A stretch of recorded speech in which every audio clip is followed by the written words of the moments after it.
जी देश को संबोधित कर रहा था संसद में, और ऐसा लगता था कि एक प्रधानमंत्री नहीं है, कोई फिल्म का एक्टर है जो इसको लिख के दिया गया है और वो पढ़ रहा है। प्रधानमंत्री को अपने देश का समस्या को हल निकालने के लिए सोचना चाहिए। अभी जो माँ बहन है गैस के लिए लाइन में लगती है, जो मज़दूर था उसका मज़दूरी ख़त्म हो गया क्योंकि गैस के कमी की वजह से इंडस्ट्री बंद हो गया, मज़दूर पलायन करने पे मजबूर हो गया।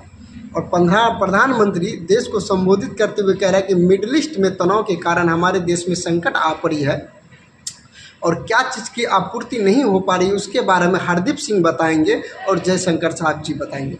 15 मिनट के भाषण में कहीं ये नहीं कहा मोदी जी कि हमारे देश में जो स्थिति आया हुआ है उसका हम कुछ हल निकालेंगे, ये नहीं।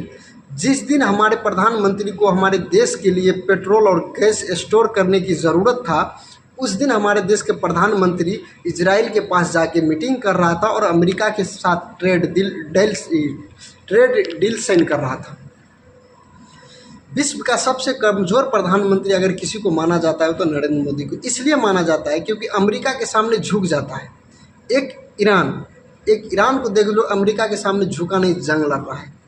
एक छोटा देश अपने देश में पेट्रोल डीजल का स्टॉक करके रखे हुए, लेकिन प्रधानमंत्री पता नहीं कहाँ खोए रहते। जब भी देखो तो प्रचार में बिजी रहता है, जब भी देखो तो चुनाव के इलेक्शन में बिजी रहता है, जब भी देखो छोटा पंचायत के चुनाव में भी बिजी रहता है।